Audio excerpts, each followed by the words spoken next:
जुन्नर शहराच्या दक्षिणेला साधारण 3 किलोमीटर अंतरावर या बुद्ध प्राचीन लेणी वसलेल्या आहेत। प्राचीन व्यापारी मार्गावर वसलेला हा लेण्यांचा समूह अतिशय वैशिष्ट्यपूर्ण आणि सुंदर आहे।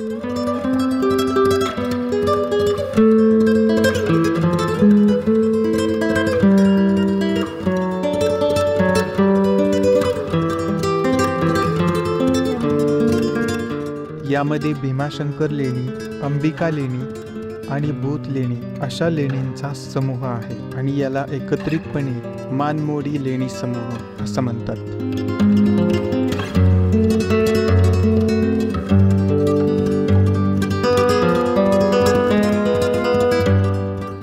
पुणे ते नारायणगाव आणि नारायणगावमधून शिवनेरी असा बसचा प्रवास आम्ही केला। यासोबत प्रवासाला माझ्यासोबत नितीन आणि भगवान हे दोघे होते।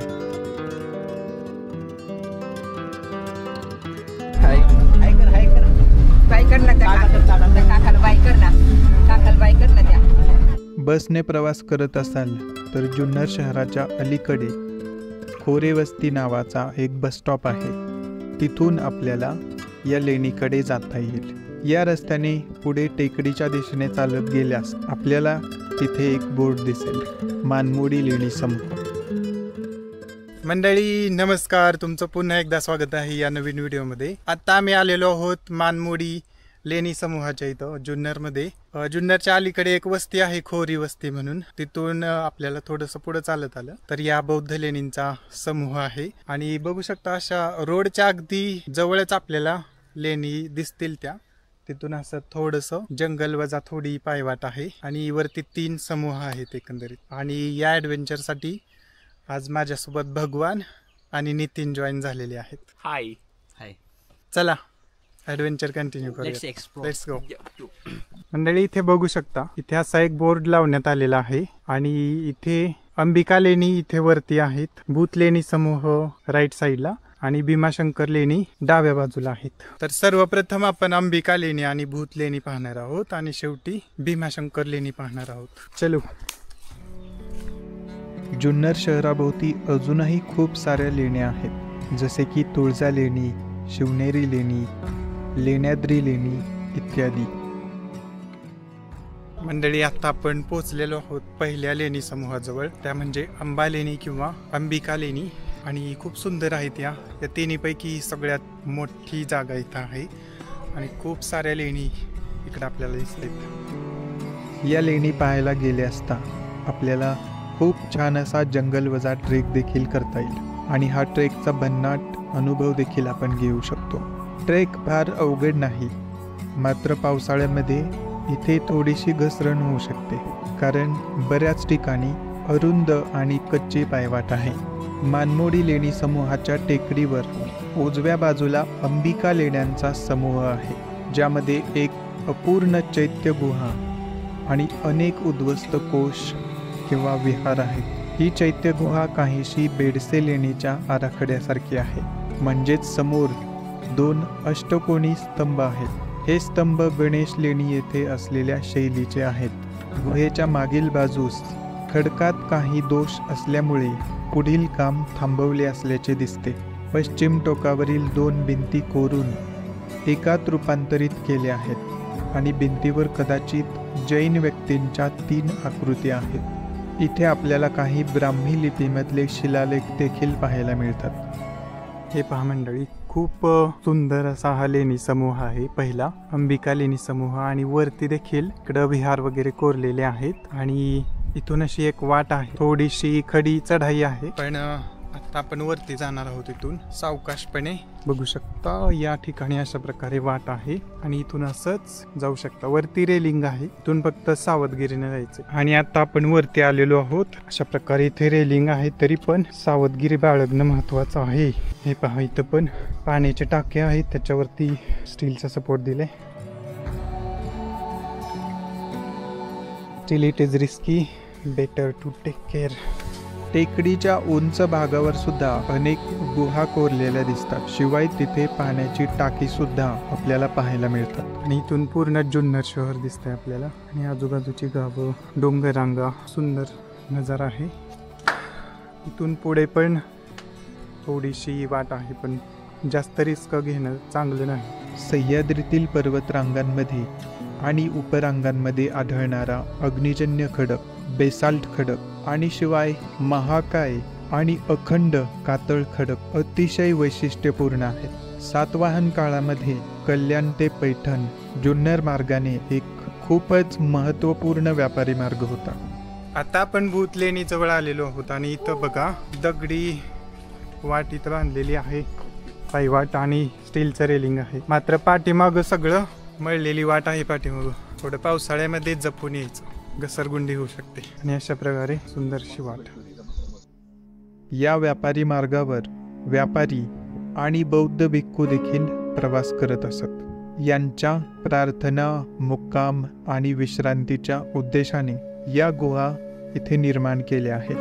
अंबिका लेणी समूहाच्या पुढे भूतलिंग लेण्यांचा समूह मानमोडी गटातील सर्वात पश्चिमेकडील लेणी समूह आहे. येथील मुख्य गुहा ही एक अपूर्ण चैत्य गुहा आहे. दरवाजावर एक लहान अर्धवर्तुळाकार छिद्र किंवा खिडकी असल्याचे दिसून येते, परंतु येथील लिंटेल तुटलेले आहेत. मानमोडी टेकडीवरील चैत्य सभागृह पश्चिम सत्रप शासक नहपानाच्या काळातील असल्याचे म्हटले जाते.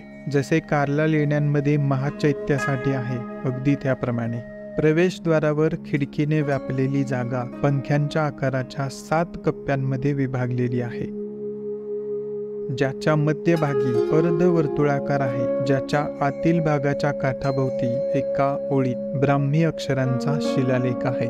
अंबिका लेणीप्रमाणे इथे सुद्धा सुंदर असा चैत्यगृह बनवलेला आहे. आता आपण आपल्या शेवटच्या लेणी समूहाच्या इथे आलेलो आहोत, ते म्हणजे भीमाशंकर लेणी समूह. आणि आल्याबरोबर इथे एक गुहा कातळात खोदलेली आपल्याला दिसते, चौकोनी आकाराची. आणि विहार आहे विश्रांतीसाठी. बाजूला चौकोनी कट्टा सुद्धा दिसतोय आणि वरती सुद्धा इकडे विहार वगैरे आहेत. इथे सुद्धा स्टीलचं रेलिंग आणि वरती चढण्यासाठी सुद्धा थोड्याशा पायऱ्यांची रचना बनवलेली आहे. भीमाशंकर लेणी समूह टेकडीच्या डाव्या बाजूला एका टोकाला आहे आणि त्याहूनही आणि तुलनेने उंच पातळीवर आहे. त्यापैकी काही जवळजवळ दुर्गम आहेत. पहिला समूह एका कोठडी किंवा टाक्यांच्या वर असलेला दिसतो, ज्यावर एक शिलालेख सुद्धा आहे. यातील काही अक्षरे पुसली गेली आहेत. हे या समूहातील सर्वात महत्त्वाचे मानले जातात, कारण त्यात नहपान हे राजेशाही नाव असलेले एकमेव आहे, जे नाशिक लेणी आणि कार्ला लेणी येथे देखील आढळून येते. भीमाशंकर लेणी पाहत असताना थोडीशी आव्हानात्मक चढाई इथे आपल्याला अनुभवायला मिळेल. आणि इतर 2 लेणींप्रमाणेच इथे सुद्धा टेकडीच्या उंच भागावर खूप साऱ्या गुहांचा समूह खोदलेला आढळतो.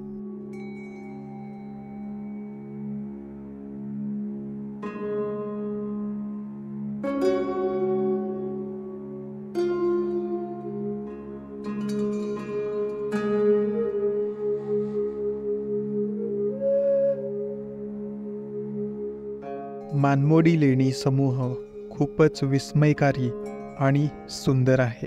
2000 वर्षांहूनही अधिक काळचा इतिहास असलेली ही जागा म्हणजे आपला खरा ऐतिहासिक वारसा म्हणायला हवा. जुन्नर नारायणगाव रस्त्याच्या अगदी कडेला असणाऱ्या लेण्या जेव्हा आपण इथे भेट देतो तेव्हा दुर्गम भागात असल्यासारखं जाणवतं. रोमांचकारी अनुभवासोबतच अतिशय शांत अशी अनुभूती येथे आल्यावर मिळते.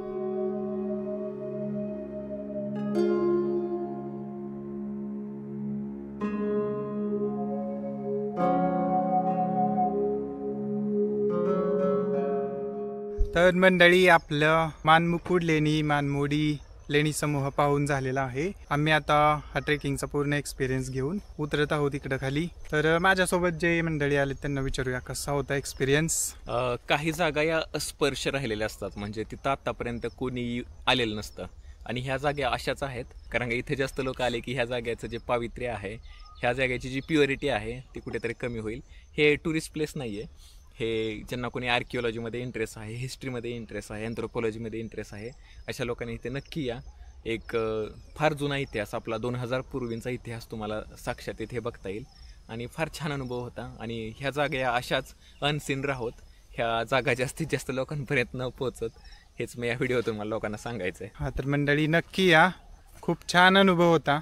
म्हणजे त्या मानाने खूप कमी लोक इकडे येत आहेत, तर त्याच्यामुळे थोडीशी स्वच्छ पण आहे जागा. आपण भगवानला विचारूया, फर्स्ट टाइम आलाय माझ्यासोबत. माझे बरेचसे मित्र कॅम्पसमध्ये मॉन्युमेंट्सवर अभ्यास करत येतं. तर मला सुरुवातीला असं वाटलं होतं की त्यांना काय समजत असेल त्याच्यामधून, की खरं की तिथं बोलण्यासाठी कोणीच नसतं, त्याला ह्युमन बिईंग म्हणता येईल किंवा असं सजीव वस्तू. तर आज थोडंसं माहीत झालं की त्यामधून पण आपल्याला थोडंसं समजू शकतं की बाबा आपला पास्ट कसा होता, आपला कल्चरल ज्या पद्धतीने कल्चरल हिस्ट्री कशी होती त्याबद्दल पण थोडंसं माहिती होतं. यायला पाहिजे. जर तुम्हाला जर खरंच आवड जर असेल जाणून घ्यायची की आपला पास्ट कसा होता, तर मला असं वाटतं की यायला पाहिजे, यावंच लागतंय. मंडळी नक्की या, खूप सुंदर लेण्या आहेत आणि हा पण आपल्या एका संस्कृतीचा भाग आहे. जुन्नर हे शहर खूप जुनं शहर आहे आणि इथं जवळच जो मार्ग आहे इथून नारायणगावला जाणारा रस्ता, त्याच्या जवळच अगदी या लेणी आहेत. आणि नक्की या, इकडं काही म्हणजे पार्टी वगैरे केलेली काही पुरावे इकडे दिसत आहेत, बाटल्या ग्लास पडलेले. तर ते देखील जबाबदारी आहे, एक अवेअरनेससाठी बोलावं लागतंय. ते सुद्धा नक्की जे कोणी बघत असतील आणि असं करत असेल तर प्लीज करू नका. आणि अशा या सुंदर जागा अशाच सुंदर ठेवा. आणि सांगा नक्की हा व्हिडिओ कसा वाटला. व्हिडिओ आवडला असेल तर लाईक करा, आपल्या मित्र परिवारासोबत प्रियजनांसोबत शेअर करा आणि फॉलो करा. आणि मागचे पुढचे सर्व व्हिडिओज नक्की पहा. भेटूया नेक्स्ट व्हिडिओमध्ये. गुड बाय, धन्यवाद. Follow king traveller Kishor, one and only.